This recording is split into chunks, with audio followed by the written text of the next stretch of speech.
Assalamualaikum warahmatullahi wabarakatuh. Kawan-kawan semua, berjumpa lagi di channel kami ya, Berbagi Ide Podcast. Nah, kali ini kita ada tamu yang sangat istimewa, sangat spesial.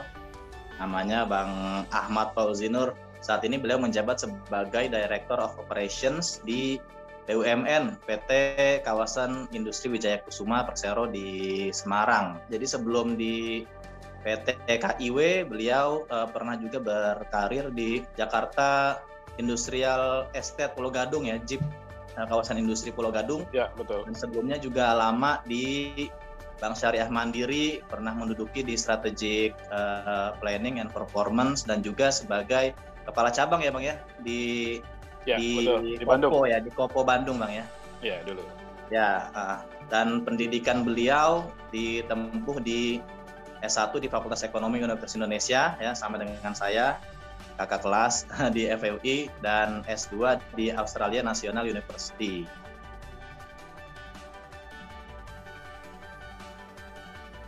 Saya cerita dari dulu zaman sekolah ya, SMA di Jakarta, lulus tahun 97 waktu itu.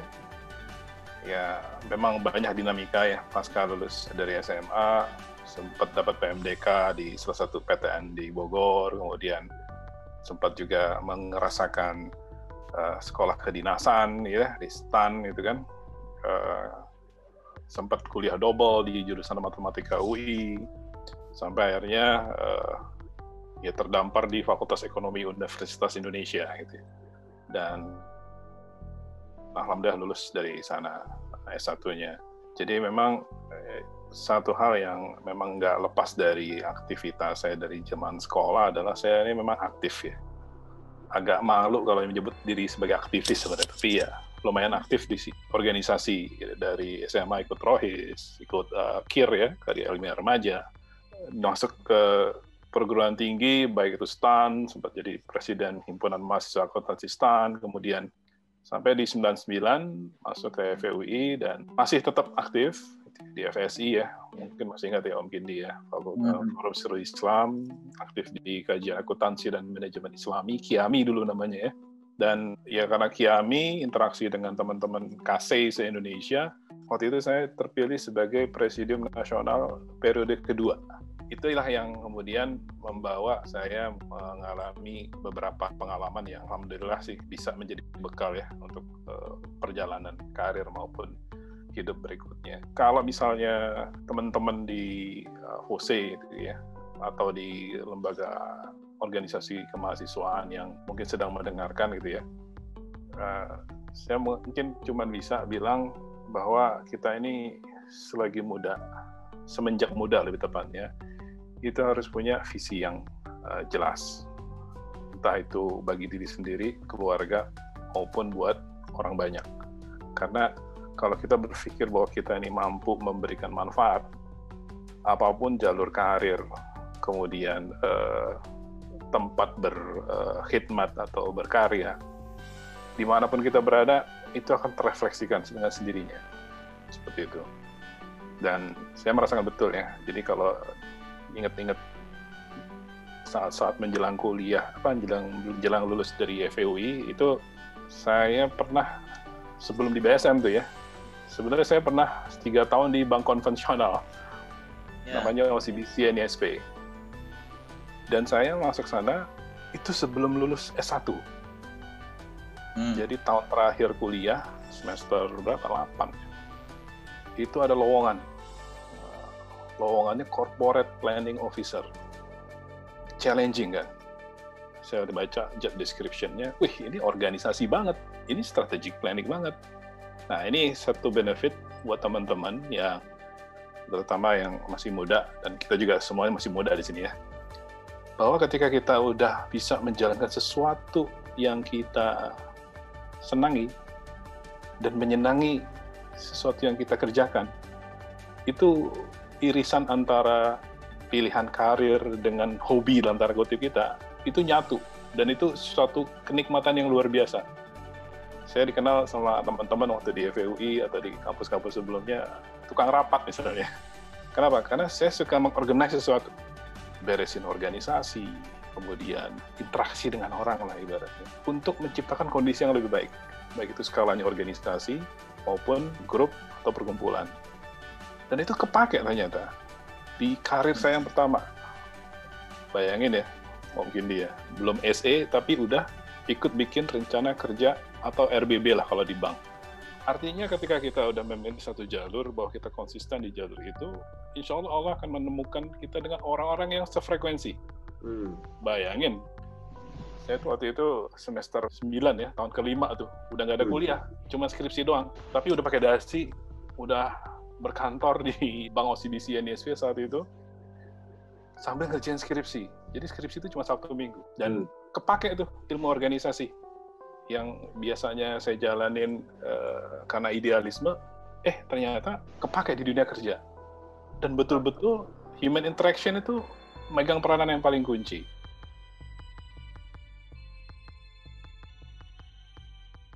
Salah satu pertanyaan yang saya masih ingat ya, salah satu wakil dirut, saya nggak perlu sebut nama waktu itu, sekarang jadi top management. Visi kamu 5 tahun dan 10 tahun itu apa? 5 tahun atau 10 tahun dari sekarang itu apa?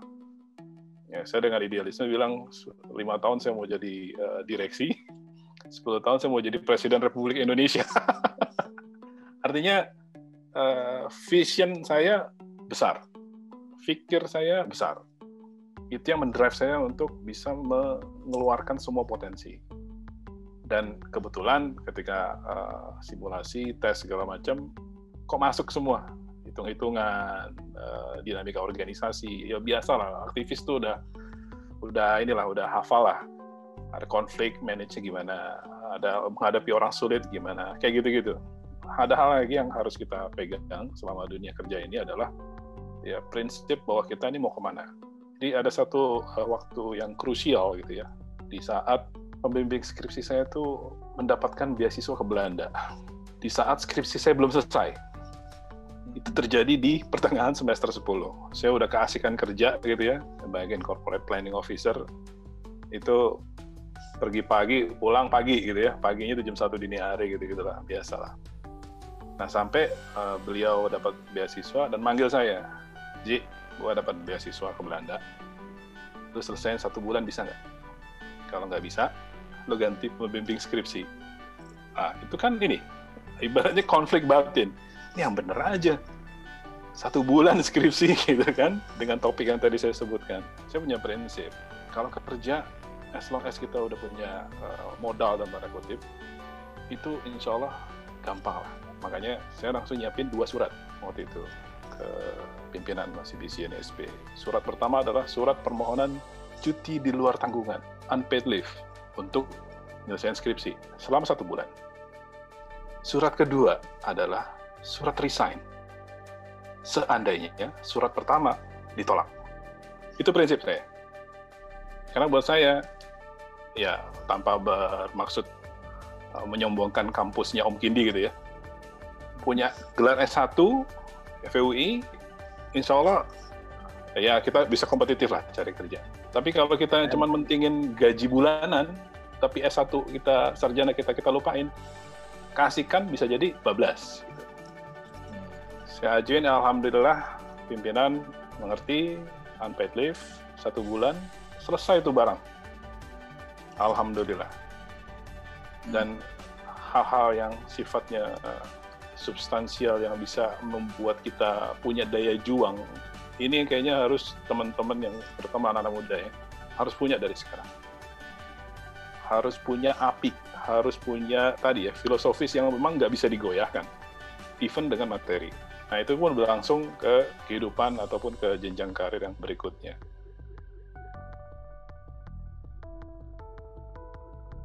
Jadi emang ya namanya anak muda ya, banyak kemauan dan idealis lah. Saya pokoknya harus jadi engineer, gitu kan? Tapi engineer-nya harus jurusan A. Jurusan A harus di kampus X. Ada kayak gitu-gitunya dulu.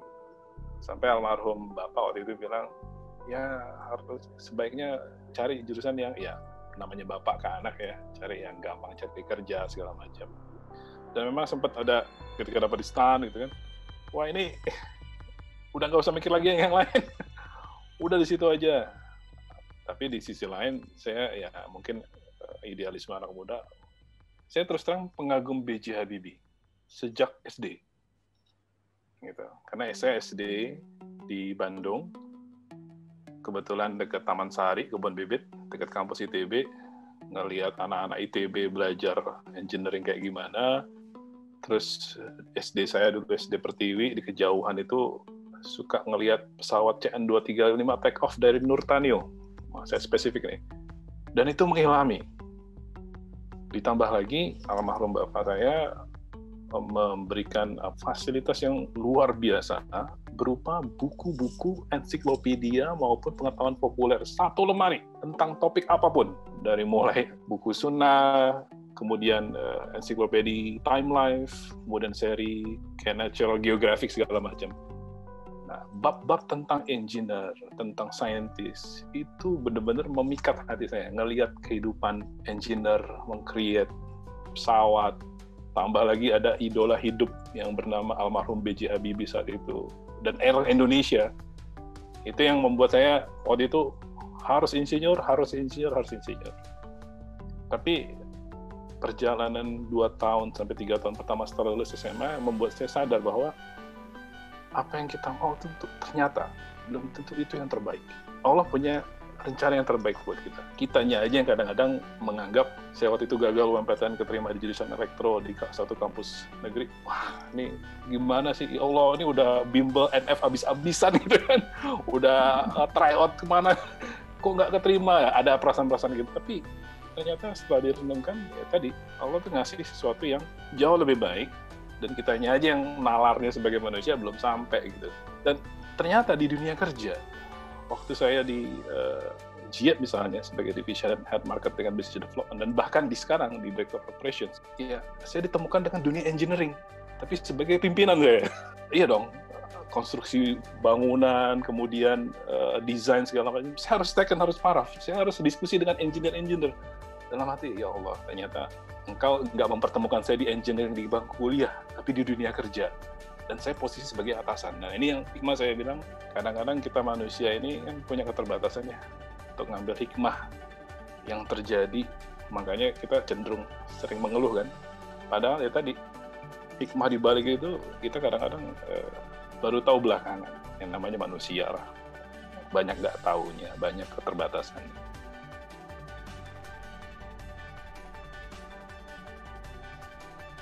SMP Negeri 62 Jakarta Rawabunga, saya masih ingat. Mungkin orangnya udah nggak ada atau mungkin udah masih ada. Itu guru matematika paling killer di SMP Negeri 62. Dan justru saya jadi anak kesayangan ya, karena saya nilainya paling tinggi terus.